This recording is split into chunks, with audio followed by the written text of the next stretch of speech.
Middle ઇસ્ટમાં સંકટ વચ્ચે મોંઘવારીનો ઝટકો, જેમાં રાંધણ ગેસના સિલિન્ડરના ભાવમાં ₹60નો વધારો થઈ ચૂક્યો છે।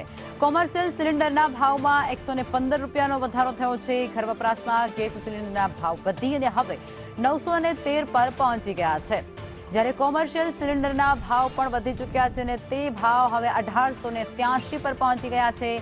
નવા દર એ આજથી જ લાગુ થઈ જશે, જેમાં એપ્રિલ 2025 પછી ઘરેલું ગેસના ભાવમાં પ્રથમ વખત આ વધારો કરવામાં આવ્યો છે। 14.2 કિલો સિલિન્ડરનો ભાવ ₹860 હતો। કોમર્શિયલ ગેસના 19 કિલોના સિલિન્ડરનો ભાવ એ ₹1759 હતો। રાજકોટમાં ઘરેલું 14.2 કિલોના સિલિન્ડરનો ભાવ અત્યારે 858 સુધી પહોંચી ગયો છે।